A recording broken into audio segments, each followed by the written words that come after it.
മർക്കോസിന്റെ സുവിശേഷം 6-ാം അധ്യായം 45 മുതലുള്ള വചനങ്ങളിൽ കർത്താവ് ചില കാര്യങ്ങൾ നമ്മളെ പഠിപ്പിക്കാൻ ആഗ്രഹിക്കുന്നു. വചനം നമുക്ക് ശ്രദ്ധയോടെ സ്വീകരിക്കാം. താൻ ജനക്കൂട്ടത്തെ പിരിച്ചുവിട്ടപ്പോഴേക്കും വഞ്ചിയിൽ കയറി തനിക്ക് മുമ്പേ മറുകരയിലുള്ള ബെസയ്ദയിലേക്ക് പോകാൻ അവൻ ശിഷ്യന്മാരെ നിർബന്ധിച്ചു. ആളുകളോട് യാത്ര പറഞ്ഞ ശേഷം അവൻ പ്രാർത്ഥിക്കാൻ മലയിലേക്ക് പോയി. വൈകുന്നേരമായപ്പോഴേക്കും വഞ്ചി നടുകടലിലായിരുന്നു. അവൻ തനിച്ച് കരയിലും. അവർ വഞ്ചി തുഴഞ്ഞ് അവശരായി എന്നവർ മനസ്സിലാക്കി. കാരണം കാറ്റ് പ്രതികൂലമായിരുന്നു.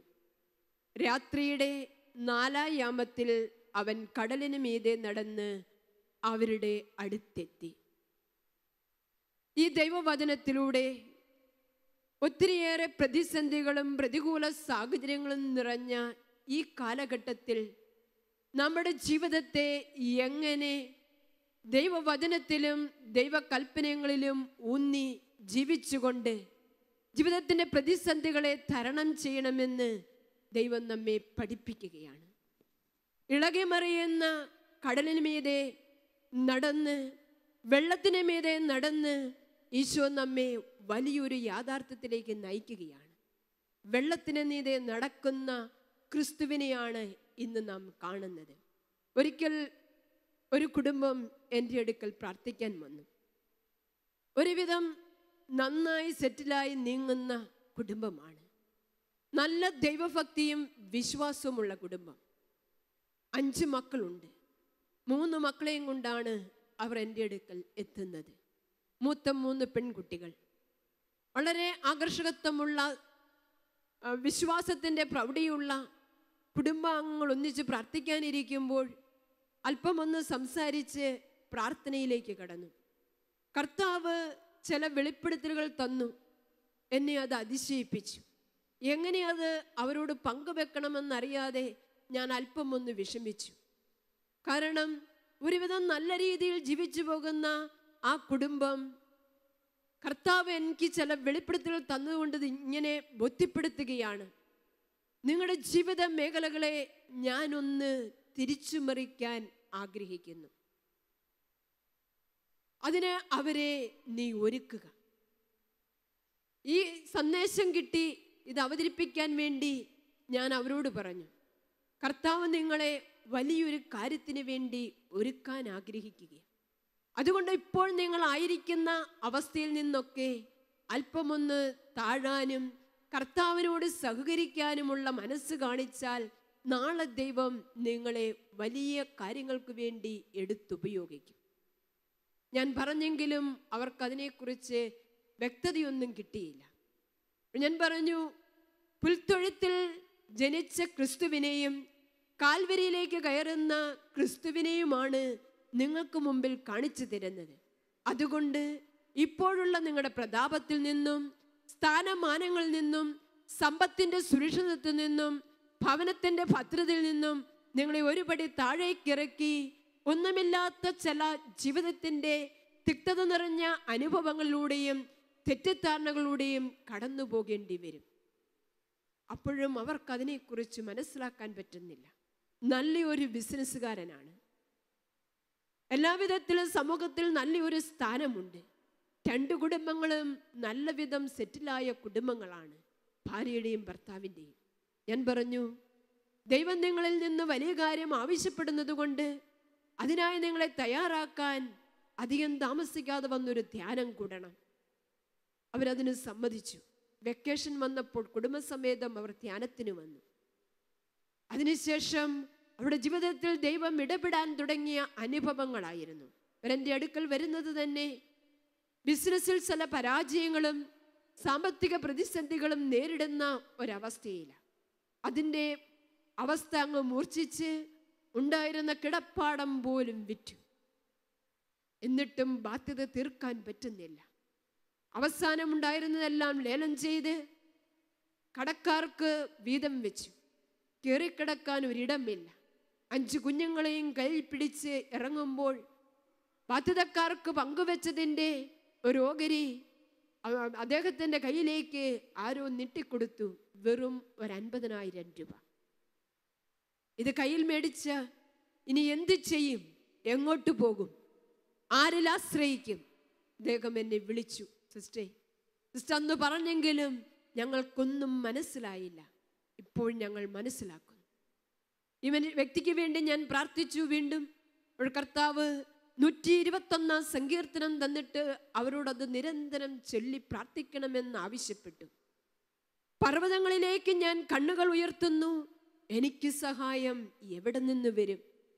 എനിക്ക് സഹായം കർത്താവിൽ നിന്ന് വരുന്നു. ആകാശവും ഭൂമിയും സൃഷ്ടിച്ച കർത്താവിൽ നിന്ന്. നിന്റെ കാൽ വഴുതാൻ അവിടുന്ന് സമ്മതിക്കുകയില്ല. നിന്നെ കാക്കുന്നവൻ ഉറക്കം തൂങ്ങുകയുമില്ല. ഇസ്രായേലിന്റെ പരിപാലകൻ മയങ്ങുകയില്ല, ഉറങ്ങുകയില്ല.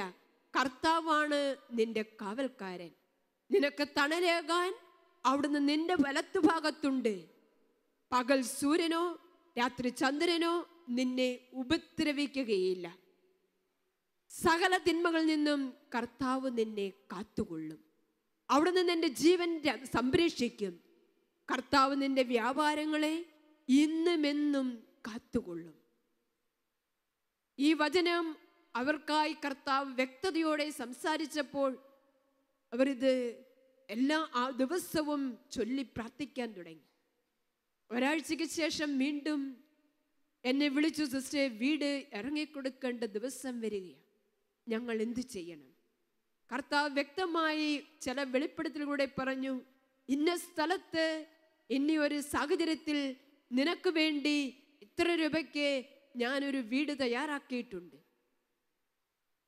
എന്നോട് പറഞ്ഞു, സിസ്റ്റർ, അത്രയും രൂപ എടുക്കാൻ എൻ്റെ കൈവശമില്ല. ഞാൻ എന്തു ചെയ്യും? കർത്താവ് പറഞ്ഞതായതുകൊണ്ട് ഈ വചനത്തിൽ ആശ്രയിച്ച് നിന്റെ കാൽ വഴുതാൻ അവിടുന്ന് സമ്മതിക്കുകയില്ല. നിന്നെ കാക്കുന്നവൻ ഉറക്കം തൂങ്ങുകയുമില്ല. കർത്താവ് നിന്റെ വ്യാപാരങ്ങളെ ഇന്നും എന്നും നിയന്ത്രിച്ചുകൊള്ളും. അവിടെ ധൈര്യത്തോടെ കർത്താവിൻ്റെ വാക്കനുസരിച്ച് നീ മുന്നേറുക. അവനതിൽ വിശ്വസിച്ചു. ചെന്നു കണ്ടു, അഡ്വാൻസ് കൊടുത്തു. സ്വന്തക്കാരും ബന്ധുക്കാരും എല്ലാം കൂടി ഈ ഭവനം അദ്ദേഹത്തിന് കയറിക്കിടക്കാൻ വാങ്ങിക്കൊടുത്തു. കർത്താവ് താങ്ങി. അവൻ കർത്താവിൽ അള്ളിപ്പിടിച്ചു. കർത്താവിനെ സുരക്ഷിതനാക്കി. പിന്നീട് ദൈവവേലയ്ക്ക് വേണ്ടി കുടുംബസമേതം അവർ ഇറങ്ങി.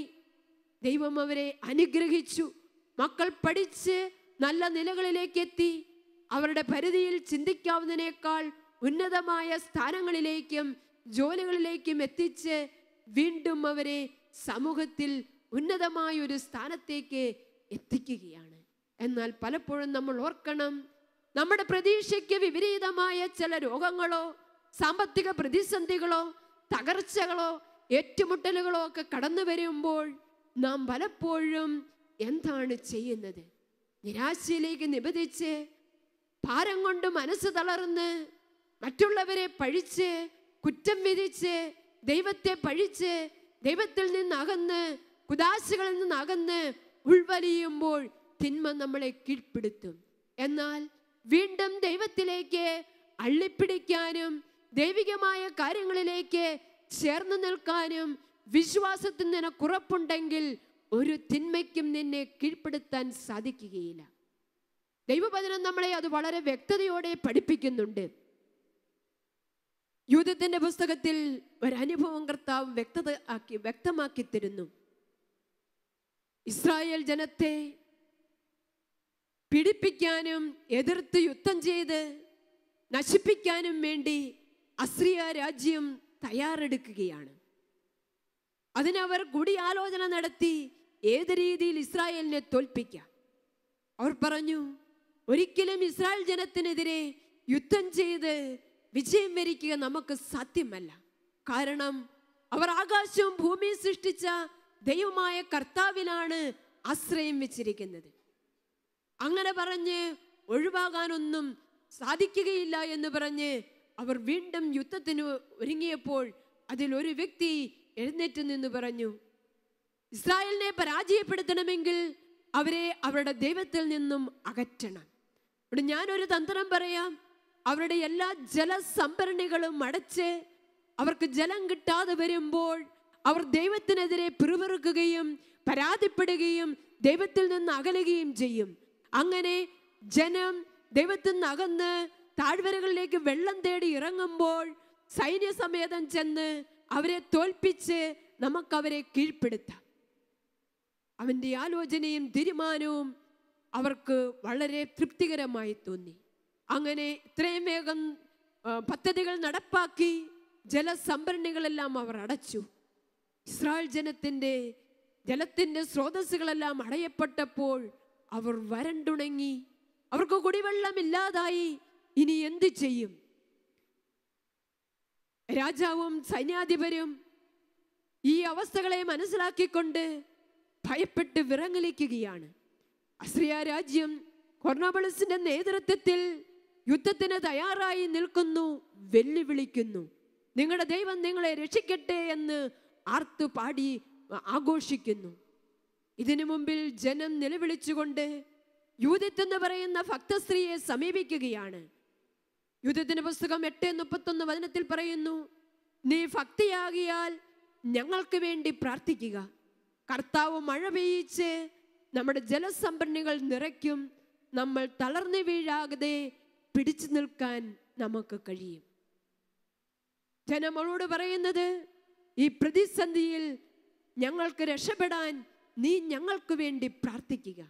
എന്തുകൊണ്ടാണ് അവൾ പ്രാർത്ഥിച്ചാൽ ദൈവം കേൾക്കുമെന്ന് അവർ കരുതുന്നത്? അവളുടെ ജീവിതം വളരെ പ്രാർത്ഥനാ നിമിത്തവും ഭക്തി നിർഭരവുമായിരുന്നു. അത് വ്യക്തമാക്കുന്നുണ്ട്. യൂദിത്തിന്റെ പുസ്തകം 8:4 മുതലുള്ള വചനങ്ങളിൽ യൂദിത്ത് ആരായിരുന്നുവെന്ന് നമ്മളെ ബോധ്യപ്പെടുത്തുകയാണ്. വിധവയായി തീർന്ന യൂദിത്ത് 3 കൊല്ലവും 4 മാസവും വീട്ടിൽ താമസിച്ചു. അവൾ പുരമുകളിൽ ഒരു കൂടാരം നിർമ്മിച്ചു. അരയിൽ ചാക്ക് ചുറ്റുകയും വൈവിധ്യ വസ്ത്രങ്ങൾ ധരിക്കുകയും ചെയ്തു. വിധവയായതിനു ശേഷം സാപത്തിന്റെ തലേനാളും സാപത്തും അമാവാസിയുടെ തലേനാളും അമാവാസിയും ഉത്സവ ദിനങ്ങളും ഇസ്രായേൽ ജനത്തിന്റെ ആഹ്ലാദ ദിനങ്ങളും ഒഴികെ മറ്റെല്ലാ ദിവസവും അവൾ ഉപവാസം അനുഷ്ഠിച്ചു. അവൾ സുന്ദരിയും ആകർഷകമായ മുഖശോഭയുള്ളവളും ആയിരുന്നു. ഭർത്താവായ മനസ്സയുടെ വകയായിരുന്ന അവൾക്ക് കിട്ടിയ സ്വർണവും വെള്ളിയും ദാസിദാസന്മാരും കന്നുകാലികളും വയലുകളും അവൾ സംരക്ഷിച്ചു. ദൈവത്തോട് അതീവ ഭക്തിയുണ്ടായിരുന്ന അവളെ ആരും ദുഷിച്ചിരുന്നില്ല. ദൈവത്തോട് വലിയ ഭക്തി ഉണ്ടായിരുന്ന അവളെ ആരും ദുഷിച്ചില്ല. ദൈവജനം ആരെയാണ് ആദരിക്കുന്നത്? ഈ വിധവയായി തീർന്ന അവൾക്ക് ദൈവത്തെ പഴിച്ചും പരാതിപ്പെട്ടും തൻ്റെ സമ്പത്തിൽ മയങ്ങി, സുഖലോലുപതകൾ മയങ്ങി, ജഡത്തിന്റെ ദുരാശകൾ മയങ്ങി ജീവിക്കാമായിരുന്നു. എന്നാൽ അവൾ അതിലേക്കൊന്നും തിരിയാതെ ദൈവത്തിലേക്ക് തിരിഞ്ഞ് ദൈവിക കാര്യങ്ങളിൽ ശ്രദ്ധ കൊടുത്ത്, മാത്രമല്ല ഉപവാസത്തിലും ജാഗരണത്തിലും കഴിഞ്ഞ് നിരന്തരം മനുഷ്യരുടെയും ദൈവത്തിൻ്റെയും പ്രീതിയിലായിരുന്ന അവൾ ഈ പ്രതിസന്ധി വന്ന് ജനം അവളെ സമീപിച്ചപ്പോൾ അവൾ പറയുന്ന ഒരു കാര്യമുണ്ട്. അതേറെ അതിശയകരമാണ്. യൂദിത്ത് അവരോട് പറഞ്ഞു, ശ്രദ്ധിക്കുവിൻ, നമ്മുടെ ഭാവി തലമുറയെല്ലാം അറിയപ്പെടുന്ന ഒരു പ്രവൃത്തി ഞാൻ ചെയ്യാൻ പോകുന്നു. ഭക്തയായ അവൾക്ക് ദൈവത്തിലുള്ള ഉറപ്പ്, ശത്രുവിനെ പരാജയപ്പെടുത്താൻ തനിക്ക് കഴിയുമെന്ന് അവളെ ബോധ്യപ്പെടുത്തുകയാണ്. അതുകൊണ്ട് അവൾ പ്രഘോഷിക്കുകയാണ്, ഭാവി തലമുറകളെല്ലാം അറിയാൻ പോകുന്ന ഒരു പ്രവൃത്തി ഞാൻ ചെയ്യാൻ പോകുന്നു. നിങ്ങൾ അതിൻ്റെ നിഗൂഢതയൊന്നും അന്വേഷിക്കരുത്. ഞാനിത് ചെയ്തു കഴിയുമ്പോൾ ഇസ്രായേൽ വിജയം വരിക്കും. ദൈവം അവൾക്ക് കൊടുത്ത വിവേകവും വിവേചനയും അനുസരിച്ച് ശത്രുവിനെ പരാജയപ്പെടുത്താൻ വേണ്ടി അവളുടെ സൗന്ദര്യവും അവളുടെ കഴിവും എടുത്ത് ഉപയോഗിച്ചുകൊണ്ട് അവൾ തന്ത്രപൂർവം അവൾ ദേശം വിട്ടിറങ്ങി.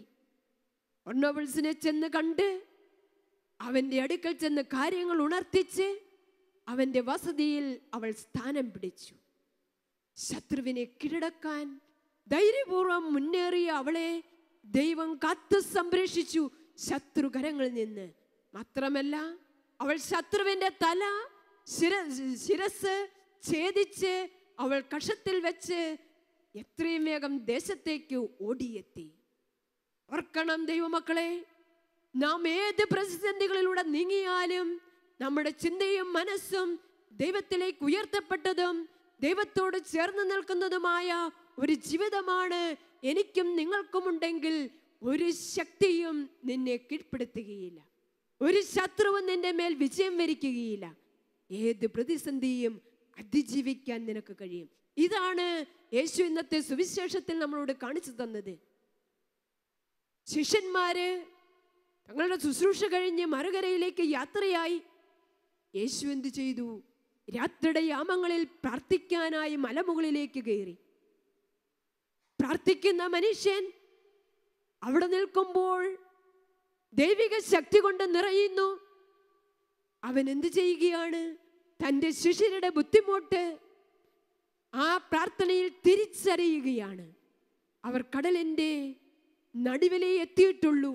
അർദ്ധരാത്രി കഴിഞ്ഞു. അവർക്ക് തുഴഞ്ഞു നിഴഞ്ഞു നീങ്ങാൻ സാധിച്ചിട്ടില്ല.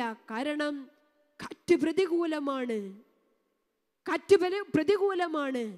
യേശു അവിടെ നിന്ന് എഴുന്നേറ്റ് ഇളകി മറിയുന്ന കടലിന് മീതെ, ആഞ്ഞടിക്കുന്ന കാറ്റിന് മീതെ അവയെ ഭേദിച്ചുകൊണ്ട് നടക്കുകയാണ്. ആർക്കാണ് പ്രതിസന്ധികളും പ്രശ്നങ്ങളും വരുമ്പോൾ അതിന് മീതെ നടക്കാൻ കഴിയുന്നത്? പ്രാർത്ഥിക്കുന്ന മനുഷ്യനാണ്. പ്രാർത്ഥിക്കുന്ന മനുഷ്യൻ എത്ര തകർക്കുന്ന പ്രതിസന്ധി ഉണ്ടായാലും, എത്ര തകർക്കുന്ന കൊടുങ്കാറ്റ് ആഞ്ഞടിച്ചാലും അതിന് മീതെ ഉയർന്നു നിൽക്കും. വെള്ളത്തിന് മീതെ നടക്കുന്ന ഈശോ ഒരത്ഭുതം കാണിക്കാൻ വേണ്ടി മാത്രമല്ല ഈ ഉപമ നമ്മുടെ മുമ്പിൽ അല്ലെങ്കിൽ ഈ അനുഭവം ഇവിടെ പങ്കുവെച്ചിരിക്കുന്നത്.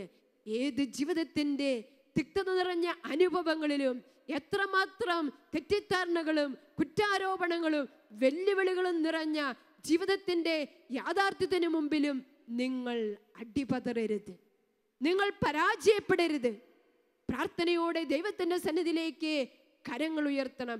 അതുകൊണ്ട് ജോബിന്റെ പുസ്തകം 11:13 തിരുവചനത്തിൽ നമ്മോട് പറയുന്നു, ജോബ് തൻ്റെ ജീവിതത്തിൻ്റെ നീറുന്ന അനുഭവങ്ങളിൽ നിന്നുകൊണ്ട് അദ്ദേഹം നമ്മെ ഉത്ബോധിപ്പിക്കുകയാണ്.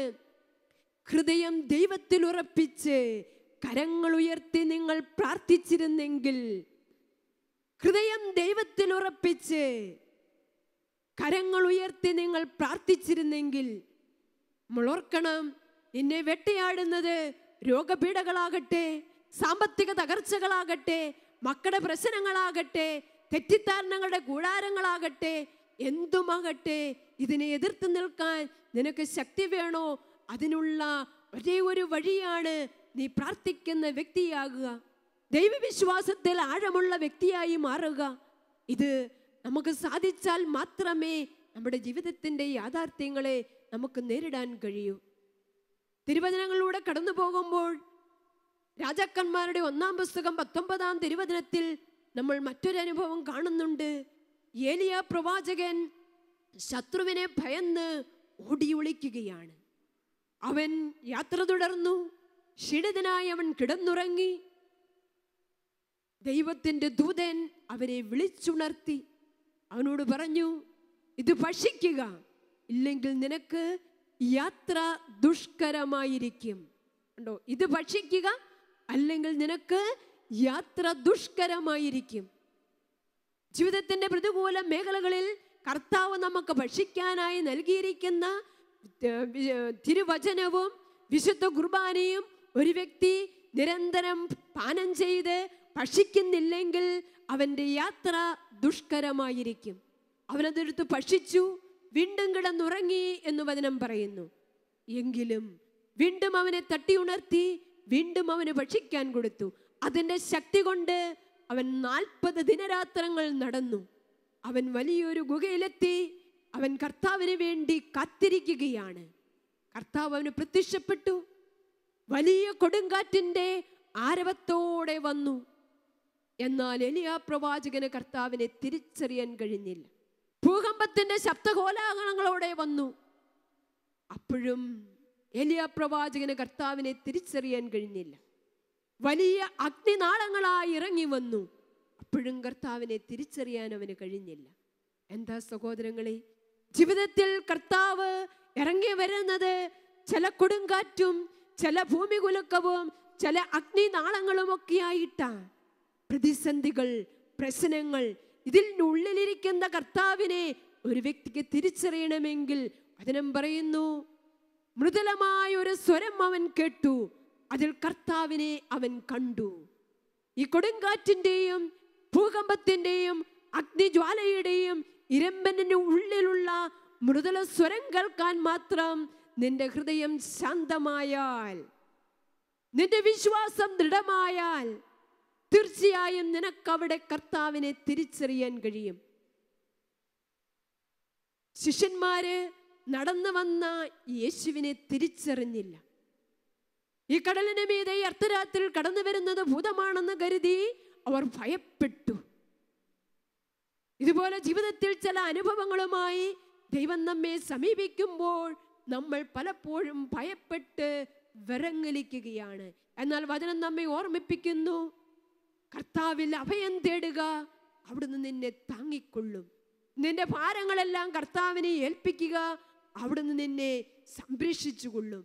അതുകൊണ്ട് വചനത്തിലേക്ക് നമ്മുടെ ശ്രദ്ധ കൊടുക്കാനും വചനത്തിലേക്ക് നമുക്ക് തിരിയാനും കഴിഞ്ഞാൽ മാത്രമേ നമ്മുടെ ജീവിതത്തിന് ധന്യതയും ശ്രേഷ്ഠതയും ഒക്കെ ഉണ്ടാകുകയുള്ളൂ. അതുകൊണ്ട് ജെറമ്യായുടെ പ്രവചനം 31:9 പറയുന്നു, കണ്ണീരോടെയാണ് അവർ വരുന്നത്, എന്നാൽ ഞാൻ അവരെ ആശ്വസിപ്പിച്ച് നയിക്കും. ഞാൻ അവരെ നീരൊഴുക്കിലേക്ക് നയിക്കും. അവരുടെ വഴി സുഗമമായിരിക്കും. അവർ കാലിടറുകയില്ല. എന്തെന്നാൽ ഞാൻ ഇസ്രായേലിന് പിതാവാണ്. ഞാൻ ഇസ്രായേലിന് പിതാവാണ്. അവരുടെ കാലിടറാൻ ഞാൻ അനുവദിക്കുകയില്ല. നീ കണ്ണീരോടെ ചെല്ല് കർത്താവിൻ്റെ അടുക്കിലേക്ക്, വേദനയോടെ ചെല്ല് നീ കർത്താവിൻ്റെ അടുക്കിലേക്ക്. അവിടെ നിന്നെ ആശ്വസിപ്പിച്ച് നയിക്കും. ഞാൻ അവരെ നീരൊഴുക്കിലേക്ക് നയിക്കും. ഏതാണ് നീരൊഴുക്ക്? കർത്താവിൻ്റെ കുരിശിൽ നിന്നൊഴുകുന്ന കൃപയുടെ സമൃദ്ധിയാണത്. അതിലേക്ക് നിന്നെ നയിക്കാനാണ് ജീവിതത്തിൻ്റെ പ്രതിസന്ധികളും പ്രതികൂല സാഹചര്യങ്ങളും. അതുകൊണ്ട് അത് മറന്നു പോകരുത്. വചനം വീണ്ടും പറയുകയാണ് 31:13, ഞാൻ അവരുടെ വിലാപം ആഹ്ലാദമാക്കി മാറ്റും, അവരുടെ ദുഃഖമകറ്റി സന്തോഷിപ്പിക്കും, ആശ്വസിപ്പിക്കുകയും ചെയ്യും. വീണ്ടും വചനം 31:25 പറയുന്നു, ക്ഷീണിതരെ ഞാൻ ശക്തിപ്പെടുത്തും, ദുഃഖിതരെ ഞാൻ ആശ്വസിപ്പിക്കും. ഉണ്ടോ? വചനം വീണ്ടും വീണ്ടും നമുക്ക് തരുന്ന ചില പ്രചോദനങ്ങൾ നമ്മുടെ ജീവിതത്തിലേക്ക് ഏറ്റുവാങ്ങാൻ കഴിയുമ്പോൾ അവിടെ വലിയ അത്ഭുതം നടക്കുന്നു. അതുകൊണ്ട് ജെറമ്യായുടെ പുസ്തകം 31:2 പറയുന്നു, കർത്താവ് അരുളി ചെയ്യുന്നു, വാളിനെ അതിജീവിച്ച ജനം മരുഭൂമിയിൽ കൃപ കണ്ടെത്തി. വാളിനെ അതിജീവിച്ച ജനം മരുഭൂമിയിൽ കൃപ കണ്ടെത്തി.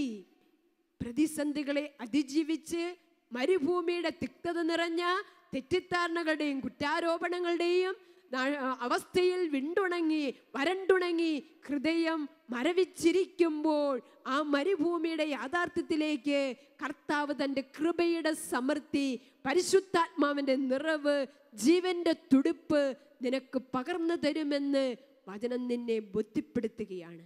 വളരെ വ്യക്തതയോടെ വചനം നിന്നെ പഠിപ്പിക്കുകയാണ്. എന്നിട്ട് വീണ്ടും വചനം പറയുന്നു, വിദൂരത്തിൽ നിന്ന് കർത്താവ് അവന് പ്രത്യക്ഷനായി അരുളി ചെയ്തു, എനിക്ക് നിന്നോടുള്ള സ്നേഹം അനന്തമാണ്, നിന്നോടുള്ള വിശ്വസ്തത അചഞ്ചലവും. നീ എത്ര തകർന്നവനാണെങ്കിലും, നീ എത്ര പരാജയപ്പെട്ടവനാണെങ്കിലും, നീ എത്രമാത്രം രോഗിയാണെങ്കിലും ഓർക്കണം, കർത്താവ് അരുളി ചെയ്യുന്നു, മകനെ മകളെ, എനിക്ക് നിന്നോടുള്ള സ്നേഹം അനന്തമാണ്, നിന്നോടുള്ള വിശ്വസ്തത അചഞ്ചലവും. ഈ ദൈവം നമ്മെ പിരിയുകയില്ല. ഈ ഒരു ഉറപ്പ് എനിക്കും നിനക്കും കിട്ടണമെങ്കിൽ നിന്റെ ദൈവത്തോട് നീ സദാ ചേർന്ന് നിൽക്കണം. ദൈവവുമായി ഒരു ഹൃദയ ഐക്യത്തിൽ നീ ജീവിതം സമർപ്പിക്കണം. അവിടുന്ന് ഒരിക്കലും നമ്മളെ തള്ളിക്കളയുകയില്ല. അതാണ് യേശു തൻ്റെ അനുഭവത്തിൽ കാണിച്ചു തരുന്നത്. എന്തുകൊണ്ട് കുരിശിൽ പിടഞ്ഞു മരിക്കുമ്പോഴും, പിതാവേ അങ്ങേ കരങ്ങളിൽ ഞാൻ എൻ്റെ ആത്മാവിനെ സമർപ്പിക്കുന്നു എന്ന് പറയാൻ ഈശോയ്ക്ക് കഴിഞ്ഞത് ജീവിതം മുഴുവനും പിതാവിനോട് ചേർന്നായിരുന്നു. എപ്പോഴാണ് യേശുവിന് ശിഷ്യന്മാരുടെ പ്രതിസന്ധിയെ മനസ്സിലാക്കാൻ കഴിഞ്ഞത്? യേശു മലമുകളിൽ പ്രാർത്ഥിച്ചു കൊണ്ടിരുന്നപ്പോഴാണ്. ഓർക്കണം, പ്രാർത്ഥിക്കുന്ന വ്യക്തി അവനിൽ തന്നെ ഒതുങ്ങുന്നവനല്ല. അവൻ താഴ്വരയിലേക്ക് ഇറങ്ങും. പ്രാർത്ഥിക്കുന്ന മക്കൾ ദൈവജനത്തിന്റെ വേദന തിരിച്ചറിയും, അവരുടെ നൊമ്പരങ്ങൾ തിരിച്ചറിയും, അവരുടെ നിലവിളി അവർ കേൾക്കും. അവർക്ക് വേണ്ടി തങ്ങളെ തന്നെ കൊടുക്കാൻ അവർ തയ്യാറാകും. അതുകൊണ്ട് ദൈവവചനത്തിൽ ആശ്രയിച്ച് ദൈവത്തിൽ അഭയം തേടുന്നവർ ഓർക്കണം, പ്രാർത്ഥനയിലായിരിക്കുന്നവർ ഓർക്കണം, അവർക്ക് വേണ്ടി ദൈവം ഒരുക്കുന്ന ചില ശുശ്രൂഷയുടെ മേഖലകൾ താഴ്വരയിലുണ്ട്. മനുഷ്യരുടെ വേദനകളും നൊമ്പരങ്ങളും തിരിച്ചറിയുന്നവനാണ് പ്രാർത്ഥിക്കുന്ന വ്യക്തി. അതുകൊണ്ട് കുടുംബം ഒരു പങ്കാളിത്തം എന്ന അപ്പസ്തോലിക ആഹ്വാനത്തിൽ ജോൺ പോൾ രണ്ടാമൻ മാർപ്പാപ്പ തൻ്റെ ജനത്തെ ഓർമ്മപ്പെടുത്തുകയാണ്. കുടുംബത്തിന്റെ ഫലദായത്വത്തിനും അവരായിരിക്കുന്ന അവസ്ഥയെ ശക്തിപ്പെടുത്തുന്നതിനും ഒരു സ്വർഗീയ ശക്തി അവർക്കുണ്ടായിരിക്കണം. അത് ദൈവാത്മാവിന്റെ അത്ഭുതകരമായ ഒരു ഫലമാണ്. നമ്മുടെ സമൂഹത്തിന്റെ പുതിയ ആവശ്യങ്ങളും വേദനകളെയും കണ്ടെത്തുവാൻ അവിടുന്ന് നമ്മുടെ ഹൃദയങ്ങളെ നേതൃത്വത്തിലേക്ക് തുറന്നിടുന്നു. കണ്ടോ, വേദനകളെയും നൊമ്പരങ്ങളെയും പുതിയ പുതിയ ജീവിതത്തിൽ കടന്നു വരുന്ന പുതിയ വേദനകളെ, പണ്ടത്തെ പോലെയുള്ള ദാരിദ്ര്യ ദുഃഖത്തിന്റെ വേദനയല്ല ഇന്ന് ജനം അനുഭവിക്കുന്നത്. പണ്ടത്തെ പോലെയുള്ള ഇല്ലായ്മയുടെ കഷ്ടപ്പാടല്ല ദൈവജനം ഇന്ന് അനുഭവിക്കുന്നത്. ഇനി എന്താണ്?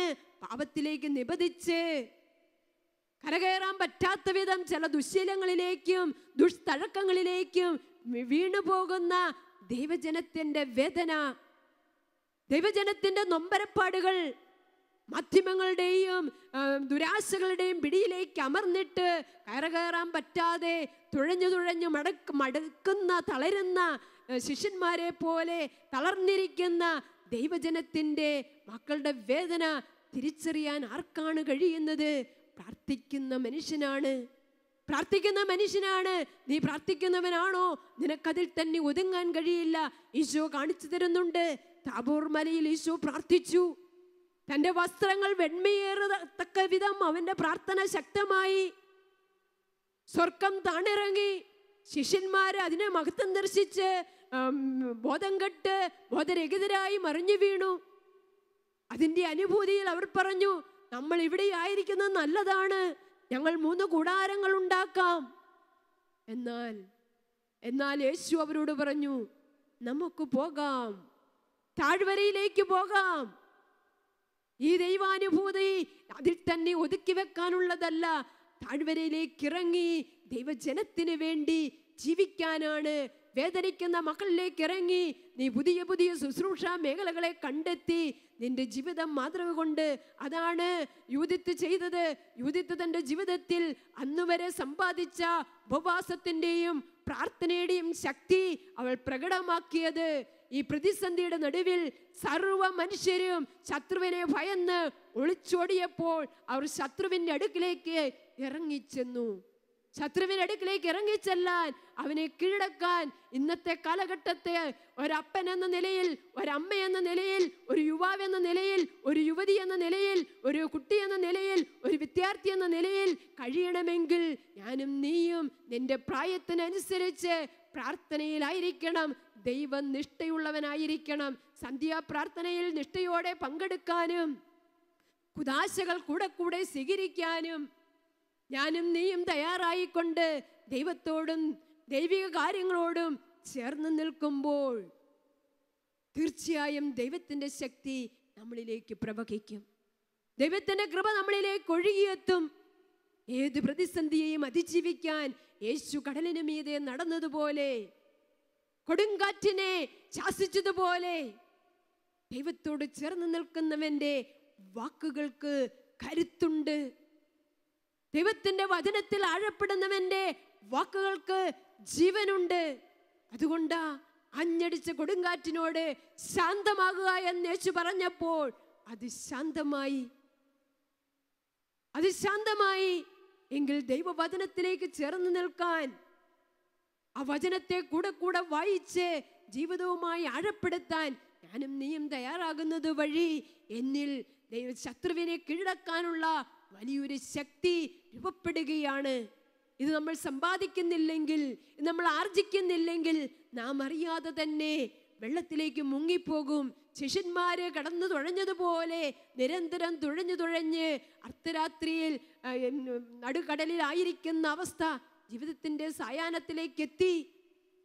60-80 വയസ്സെത്തി, പക്ഷേ തുഴഞ്ഞിട്ടെത്താത്ത അനുഭവം, ഒന്നും നേടാത്ത അവസ്ഥ, പരാജയ ഭീതി, മരണത്തെ ഓർക്കുമ്പോൾ ഭയം വരുന്നു, ജീവിതത്തെക്കുറിച്ച് ചിന്തിക്കുമ്പോൾ ആകുലതയാകുന്നു, മക്കളെക്കുറിച്ച് ഓർക്കുമ്പോൾ ഉത്കണ്ഠയാകുന്നു, ഒന്നിനും ഒരു എത്തും പിടുത്തം കിട്ടാത്ത അവസ്ഥ.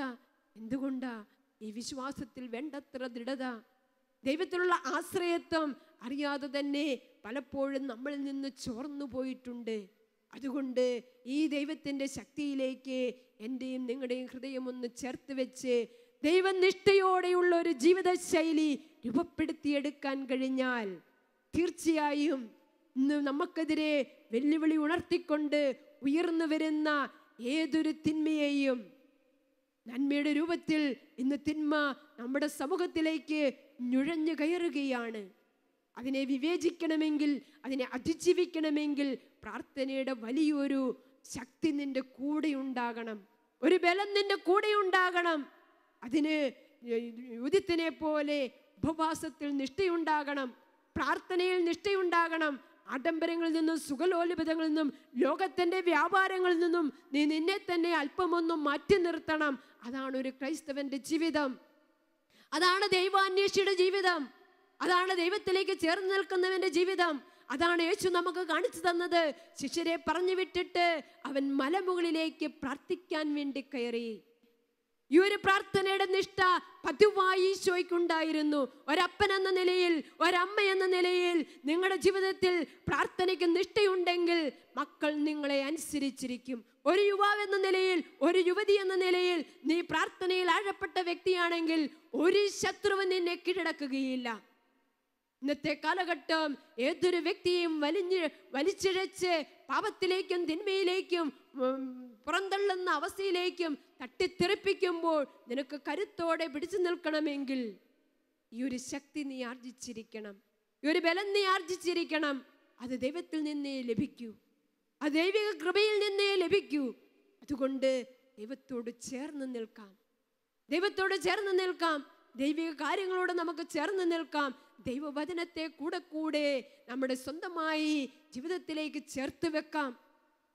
ദൈവം നൽകുന്ന പ്രമാണങ്ങൾക്കനുസൃതം ജീവിതത്തെ ക്രമപ്പെടുത്താം. തിരുസഭയോട് ചേർന്ന് നമുക്ക് മുന്നേറാം. തനിയെ പോകുന്ന വ്യക്തിയെ, തനിയെ യാത്രയിലാകുന്ന വ്യക്തിയെ ഏതൊരു ശത്രുവിനും പെട്ടെന്ന് കീഴ്പ്പെടുത്താൻ കഴിയും, പെട്ടെന്ന് കീഴ്പ്പെടുത്താൻ കഴിയും. ചെന്നായിക്കൂട്ടം ആടിനെ പിടിക്കാൻ കാത്തിരുന്നാൽ കൂട്ടം കൂട്ടമായി ആടുകൾ പോയാൽ ഒരിക്കലും ചെന്നായി എടുത്ത് ചാടുകയില്ല. എന്നാൽ അതിൽ ഒരെണ്ണം ഒറ്റപ്പെട്ട് സാവകാശം എന്തി വലയെന്ന് കാണുമ്പോൾ അതിൻ്റെ മേലെ ചെന്നാ ചാടി വീഴും. ഇതുപോലെ സമൂഹത്തിൽ നിന്നും ഒറ്റപ്പെട്ട് നീ യാത്ര ചെയ്താൽ, കുടുംബത്തിൽ നിന്നും നീ ഒറ്റപ്പെട്ട് യാത്ര ചെയ്താൽ ശത്രു പെട്ടെന്ന് നിന്നെ കീഴടക്കും. അതുകൊണ്ട് കുടുംബത്തോട് വിശ്വസ്ത പുലർത്തണം, കുടുംബത്തോട് ചേർന്ന് നിൽക്കണം, കുടുംബാംഗങ്ങൾ ഒന്നിച്ചിരുന്ന് പ്രാർത്ഥിക്കണം. അതുപോലെ സമൂഹത്തോടും ഇടവകയോടും അതുപോലെ നമ്മൾ വിശ്വാസമർപ്പിക്കുന്ന ദൈവത്തിലേക്ക് നമ്മൾ ഒന്നിച്ചു ചേർന്ന് നിൽക്കുമ്പോൾ ദൈവം നമ്മെ താങ്ങി നിർത്തും.